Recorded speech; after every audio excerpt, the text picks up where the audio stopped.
Hey everyone, it's Joy here. Welcome back to my channel. Today I created a card using Papertrey Ink's You Are Loved stamp set. I did a live just a while back creating some cards with this, and I wanted to do another one. So I'm starting with a white piece of cardstock, a half of sheet of cardstock. I am using salvaged patina distress oxide ink and a small Tim Holtz Brayer, and I'm just going to add this color to my background. So if you did see the live, you'll see that I kind of did the background the same way. I did a completely different color palette, but I wanted to make it again because those cards were so much fun, but I did it differently. I'm using Lawn Fawn's quilted backdrop die to die cut from that background that I just added the ink on. And so this is going to give us this beautiful quilted backdrop, and off camera I'm going to pop out all of the little holes inside because it takes a minute. Now I have it in my MISTI, and I am using the wreath part from the You Are Loved stamp set. And my other cards on my live, which you guys could go back and watch if you wanted to watch that replay, I kept it as a wreath. This time I just want flowers all over the whole background. We're doing a mixed media with this. That's what I did with the other cards, or the other card. I say cards because I made one and then I made one on the live. I made one as a sample and I just added a different sentiment in the center. So now I'm going to move my card panel in my MISTI. I am using, let's see, what inks am I using here? Oh my gosh, you guys, I'm so sorry. Oh, I'm using Pinkfresh Studio's Green Gables. It's the little collection of small ink pads, and I am using, I think this is sage, if I'm correct, and I think the other green that I will be using is eucalyptus. So now I have my vines. I'm calling them vines, but they're like the wreath. They look viney this way.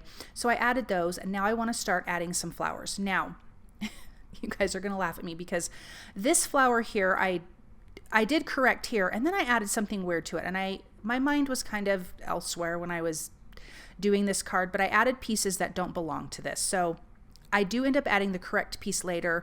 I couldn't fix what I added. This piece here is wrong. And even when I was looking at it, I'm like, I don't feel like this is right. I don't know what I was thinking. This is a greenery piece. I thought it was like maybe some stamens coming out of the middle of the flower, and that first one I'm like, it looks wrong, but I just have to go for it. I'm just going to make the other one match.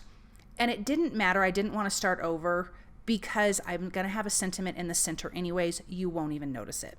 But I did want to out myself because it just looks silly and it's incorrect. So don't do this. The rest of the flowers are completely correct. This one was not. I don't even know. I don't even have a good excuse for myself. So I am using Altenew's Shades of Purple. So I couldn't tell you all the names of the colors, but I used all of them from light to dark. There's 4 colors. I wanted to have all the different colors of purple on here, so that's why I decided to go this route. These are layering stamps. If you're someone who does not like to color or feels intimidated by coloring, first of all, let me say, color anyways, even if you feel intimidated by it, because it's easier than you think. Secondly, these kinds of stamps are perfect for that, and I know Papertrey Ink has a lot of layering stamps. So does Altenew. Altenew has a lot of layering stamps too. So it makes coloring kind of a no-brainer. You're just gonna pick your color palette, and if you have inks that have, you know, multiple colors in that color family, it makes it even easier. It's just kind of, you don't have to think about it. It's a no-brainer. So I'm thankful for a MISTI in this because it lines everything up really good. I do make sure to wipe it down before I move it because knowing me, I would drop the stamp and have some ugly mark on the back. So I have a microfiber cloth that I just wipe it off really quick and move it to another position. You could probably do multiple flowers at a time. I just did it this way because it was just easier for my brain to think through the design. Then there's these smaller flowers here that don't have any layering to it. You just pop them in place. There's 2 sizes and they're super cute. Then there's also some berry looking ones that we're going to add as well. We also are going to add some more leaves to this. But look at how pretty.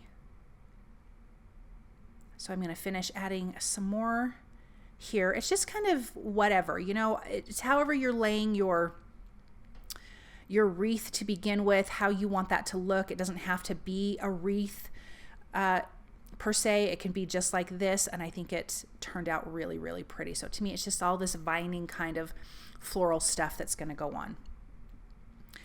So now I'm bringing in some greenery before I add the berries, because those are kind of like the last. There's two other kind of flower things I want to add, but I want to get these leaves in first. This is the eucalyptus ink from Pinkfresh Studio, and it's a little bit darker, so we have two different kinds of green going on, which I think keeps it kind of interesting.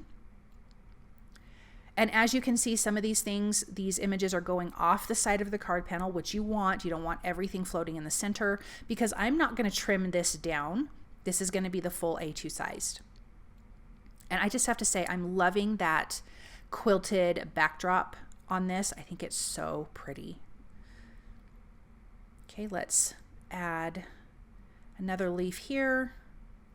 So there's two sizes of that, and there is a layering piece for the leaves, which I forgot to use when I made my original cards for the live, and I actually liked it. So I did not add it on here, but you definitely could. It's the little veining for the leaves would be the second layer, but I opted to not use that.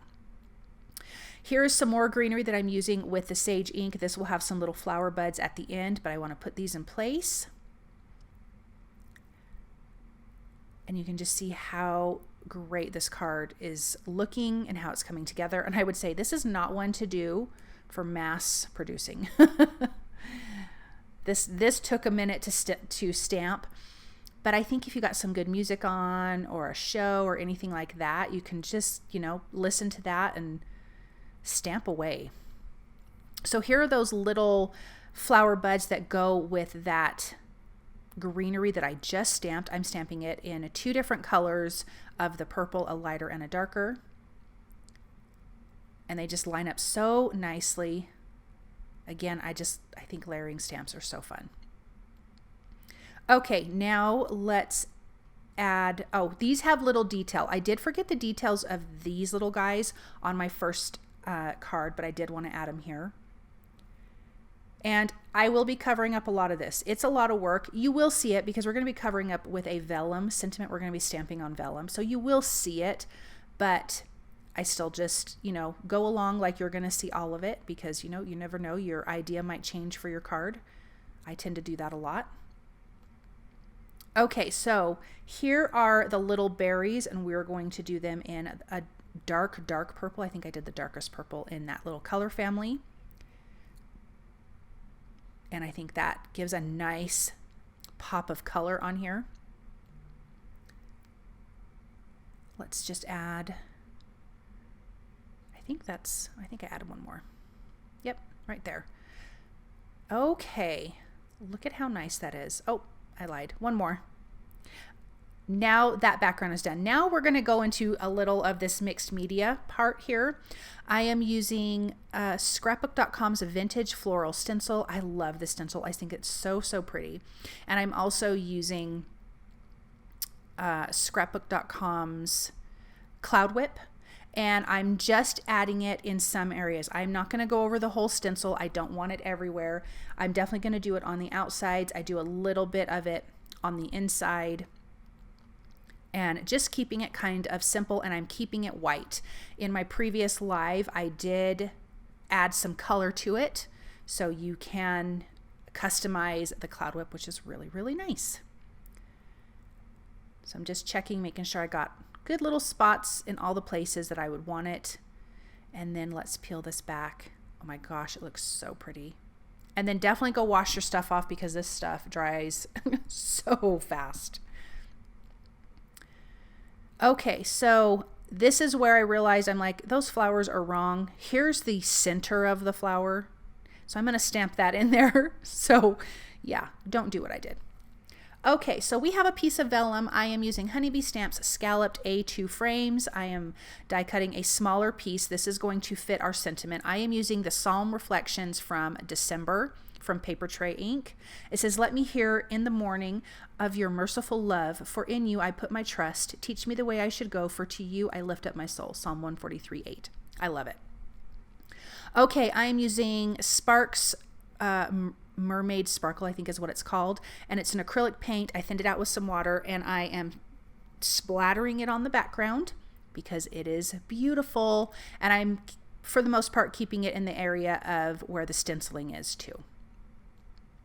Okay, let's stamp our sentiment. I have it in the MISTI.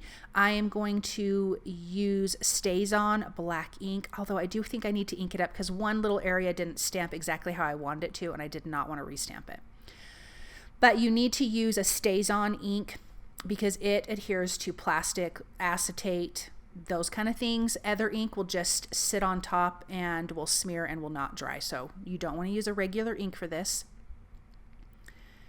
I'm just trying to make sure that my vellum will stay where I need it to stay. I'm going to center it if it's perfect in this size, just perfect.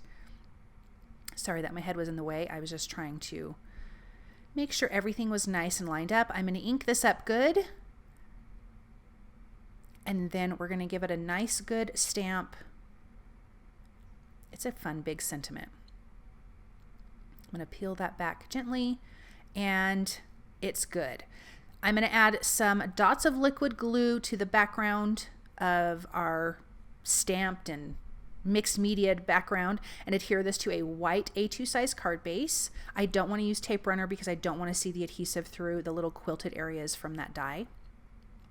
Look at how pretty that is. Now, here's the tricky part. You have to adhere the vellum and you do not want to see your glue.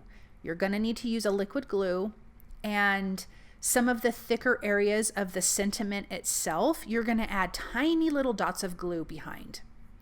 You don't want to add too much because you don't want it to squish out. So you're going to have to be very, very careful and just tiny, tiny little dots of glue.